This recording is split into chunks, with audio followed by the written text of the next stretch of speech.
इंदौर जिला प्रशासन के द्वारा 18 पाकिस्तानी नागरिकों को भारत से वापस पाकिस्तान लौटाने के बाद में अब शहर के एक्टिविस्ट और हाई कोर्ट के वकील ने कलेक्टर के हलफनामे के आधार पर दावा किया है कि शहर में 10,200 से अधिक यहां पर अवैध नागरिक जो हैं वह निवास भी कर रहे हैं। उनके हलफनामे के आधार पर बताया जा रहा है कि शहर में इन 10,000 अवैध नागरिकों के यहां पर जो फर्जी तरीके से 50 से अधिक वोटर ID कार्ड भी बना दिए गए हैं और खुद कलेक्टर ने इन्हें निरस्त भी किया है। क्या कुछ इन्होंने आरोप लगाए, चलिए आपको सुनाते हैं।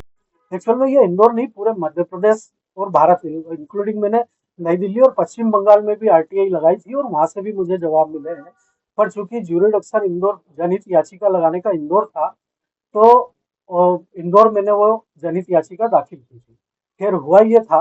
कि मुझे कहीं से पता चला था कि इंदौर जिले में और मध्य प्रदेश में लाखों की संख्या में विदेशी नागरिक अवैधानिक रूप से रह रहे हैं और यहाँ इन्होंने अपने मतदाता परिचय पत्र बनवा लिए, वोटर लिस्ट में नाम जुड़वा लिया, पैन कार्ड बनवा लिए, बड़े बड़े व्यापार कर रहे हैं। तो ये कर नहीं सकते यहाँ पर, क्योंकि संविधान के अनुच्छेद 326 में और रिप्रेजेंटेशन ऑफ पब्लिक एक्ट की धारा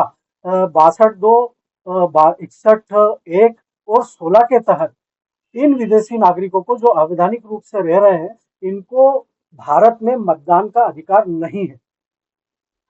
सारे कागज मैंने RTI में निकाले, इनकी सूची निकाली, उसके बाद मैंने शिकायत की। शिकायत में इंदौर, भोपाल, जबलपुर, ग्वालियर, उज्जैन सब पूरे MP से जांच में मेरे कथन और साक्ष्य लिए गए। उसके बाद भी इन विदेशी नागरिकों पर कोई कार्रवाई नहीं की, तो मैंने इंदौर हाईकोर्ट में एक जनहित याचिका दाखिल की, जिसका नंबर है 6819/2019, जो आज भी फाइनल ऑर्डर के लिए लंबित है। इसमें सुनवाई के बाद मेरे आरोप सिद्ध पाए गए और इंदौर हाईकोर्ट की DB बेंच ने भारत निर्वाचन आयोग और मध्य प्रदेश निर्वाचन आयोग को यह आदेश दिया है कि जितने भी ऐसे विदेशी नागरिक हैं जो अवैधानिक रूप से रह रहे हैं, इनके खिलाफ कार्रवाई की जाए और इनके नाम मतदाता सूची से हटाए जाए।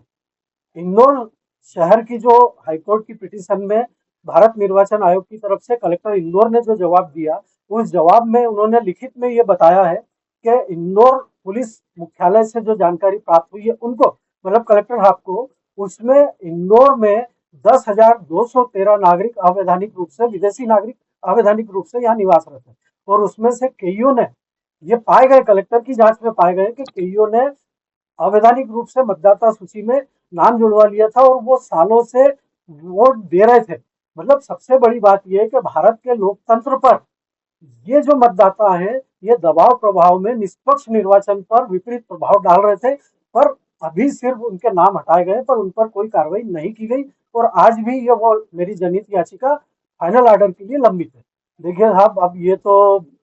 चूंकि वोटर है और राजनीतिक इशू है और सारा भारत में धर्म की राजनीति ज्यादा चल रही है, इसलिए अब उनको जो मिले होंगे उन्होंने 18 को बाहर कर दिया। पर जो इन्होंने हाईकोर्ट में जवाब दिया उस हिसाब से तो इंदौर में 10,213 विदेशी नागरिक अवैधानिक रूप से रह रहे हैं और ये मैं नहीं बोल रहा हूँ, ये इंदौर कलेक्टर जो जिला निर्वाचन अधिकारी होते हैं उनके द्वारा इंदौर माननीय उच्च न्यायालय में दिया गया जवाब की कॉपी बोल रही है।